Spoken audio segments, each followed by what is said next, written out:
Hey, how's it going everyone? This is Rahul and today I'm going to be talking about my YouTube setup. So I'm doing YouTube for the first time, so I'm kind of learning along the way and just thought I'd just document my journey. Hopefully this is interesting to you. In this video today, I'm just going to talk about, like the camera. I'm going to talk about like the stand. Not much to say about a stand, to be honest. I'm going to talk about a little bit on the microphones that I'm using, some of the light setups that I've got going on, and some of the apps that I use to do editing. And lastly, I'm going to talk a little bit about my motivation and why I'm doing this in the first place. Long story short, or at least to give you an intro, I think broadcasting skills are going to be pretty big and production skills are going to be pretty important skills to have in this decade. So I thought I might as well prepare myself for this and see where it goes. So yeah, first of all, let's talk about the camera. So this is just the iPhone camera. This is the iPhone 12 Pro. That's the model, yeah. I told myself that I'm most likely gonna be doing YouTube videos about 6 months ago, something like that. And I'm finally kind of just a month back now started doing the YouTube videos. And I can kind of proudly say, well, maybe not proudly, but yeah, definitely has been a good enough investment to do these recordings, and I don't need to get a DSLR and that kind of stuff. I think in general, mobile phones that you already have is generally going to be pretty good, like well equipped with a camera anyway, to be able to use for recording YouTube videos. So again, for a first time YouTuber, I would just recommend maybe using your phone and see where that takes you. So this phone that I have, the iPhone 12 Pro, is on a stand. I've tried using a bench or like chairs and like books on top of that, but it just takes a lot of time to assemble it all together and just adds so much friction in whenever you want to record. So like to minimize that friction, I decided to just get myself a tripod. I wouldn't say I'm looking back anymore. I mean, definitely has been a useful thing to add into this whole kind of repertoire of YouTube tools that I've got over here. And we'll be using it pretty much on every video, more or less. So then we have the microphone. So I've got two microphones. One is this one over here that we see. This is connected through Bluetooth with the transmitter and receiver all the way over here. And basically, I hit record on my iPhone, and instead of using the iPhone like the iPhone mic, it just kind of goes through to this mic over here and just passes that sound of my voice straight to the phone. Pretty handy. Improves the quality a little bit. I'm yet to find out and kind of work out exactly how much, but I'm playing around with it. It's got its own settings. A lot of YouTubers say that, if you're going to focus on one thing to get, like before anything else, the microphone is actually a key component to that, because people are okay with watching maybe videos that don't have lights flashing and all that kind of stuff. They might be even okay watching a non-4K or 1080p video. But if the sound quality is bad, that might be detrimental to the kind of just viewership of the video. Then the other mic we have over here is a Yeti mic that I got during the pandemic. So a couple of my friends decided we're going to adopt a new hobby. Didn't really go far with that, but we decided we're going to have a podcast, blah, blah, blah. And Yeti was the right one to choose for us. We ended up all four of us at the time. We just decided to get a Yeti. It was a good investment. I mean, to myself, again, I told myself I'm going to be using this at some point anyway. More specifically, I'm looking to use that when I'm going to be going through some PowerPoint presentation slides that I'm going to be talking about this on YouTube. I do have a couple in mind around the climate space, all that kind of stuff. Then I'm also going to be doing some software engineering tutorials, doing design, architecture. So when I'm going to be sharing my screen, that mic over there is going to be a lot more handy for me, and I will be using it for that purpose.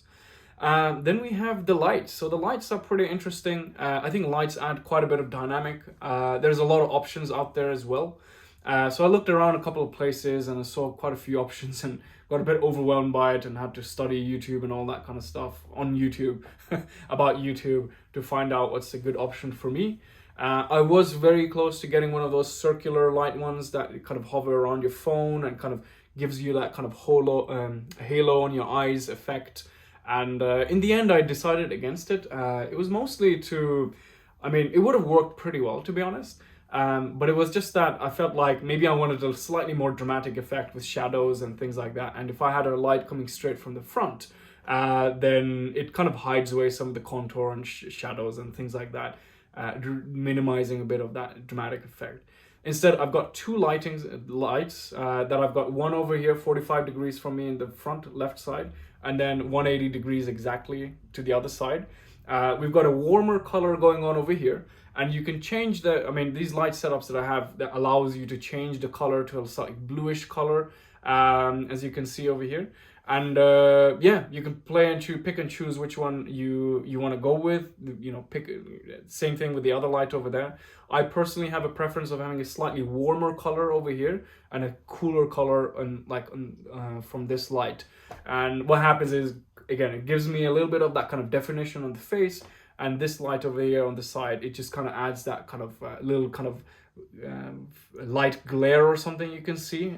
I think it creates a bit of a dramatic kind of effect. I quite like it. I'm still experimenting with it, where I place my lights. I might try it out at like exactly 90 degrees from me here. But at the moment, I'm quite happy with about like 75 degrees, something like that. Sorry, a little bit over 75, 130 degrees. But yeah, just a little bit behind me, really. And it works out. I'm gonna still try more different combinations and see what works for me. But so far, this is the setting I quite like. There's also lights over there you can see in the background, like these kind of color thing going on. That's a product I got from Govee. I've been meaning to kind of decorate my place with like some light setups anyway. These happen to be Govee lights. I'll leave all the kind of details of the products I'm using in the description, so you can have all the links to Amazon links, etc., whatever it is, and hopefully it'll be of some convenience or some use to you. But yeah, these lights are quite nice to have as well. It's connected to an app. I've got another kind of like button over here that I can just press, and it just kind of, I can turn it off, I can turn it on, and I could change different settings from there as well. But I just like to keep it in one kind of setting without making the lights change color too much and things like that. I'm quite happy with it. And yeah, so I think, yeah, more or less that's kind of covers most of the lights things. So we had just a quick recap. We have individual lights that is shining on me, and then a background light, which I think is definitely optional. But it just, I guess, maybe adds a little bit of that kind of color, shall we say. Lastly, what do I use to kind of do post editing and that kind of stuff? So I use a Mac machine, just a software developer, particularly in the JavaScript Node.js space. It's quite a convenient tool to use. So I mean, that's what I just happen to have, and I'm using iMovie to do editing. I've started using Davinci Resolve as well, playing around with it. I'm still figuring out my ways around it, on what's the best way for me, what works best for me. Anyway, but these are all ways that I've kind of discovered so far. So maybe a quick recap. I've got an iPhone for the iPhone 12 Pro to take videos perfectly. It works perfectly. I don't think you necessarily need the best of the best thing, to be honest, but given I was quite committed in doing like a kind of longer term plan, so I thought iPhone kind of made sense over there. Make sure you have a tripod. Tripod just makes your life easier. You don't want to have to spend 5 minutes just kind of setting up everything over there, like with your phone and everything. It's just not worth it. It adds way too much hindrance. Got a microphone. Microphone just adds a little bit of quality that the viewers can appreciate. I've got two microphones. One is a Bluetooth one. The other one's the Yeti one. I'm going to be using it for different purposes. We talked about the light setup, some of the apps, and some apps being the iMovie that I'm using, and Davinci Resolve, which I think is available on Windows and Linux as well.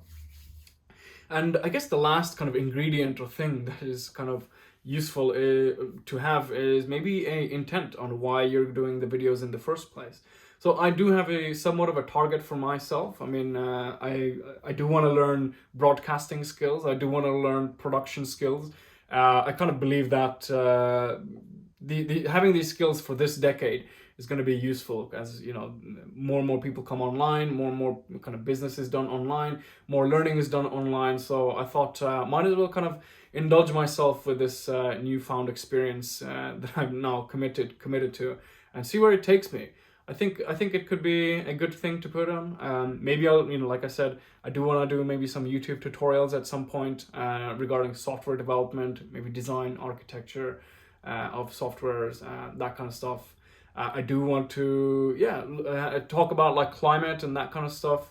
Working through data, working through kind of just different sources of data, understanding, a little bit more about like the regeneration space. So solar, wind, regenerative agroforestry, ocean decarbonization, and the kind of roles that it will be playing in this upcoming decade. I'm quite keen on exploring that, and this YouTube channel is a means for me to do that. I have quite a few videos planned, but I thought I'd make this video especially to some of the friends who have been asking around, what's your YouTube setup like? So I thought I'd just share along what it's like, and hopefully I encourage you to also find your voice and on what you might have to say. I mean, this is definitely going to be a growing area. More people are going to be interested anyway.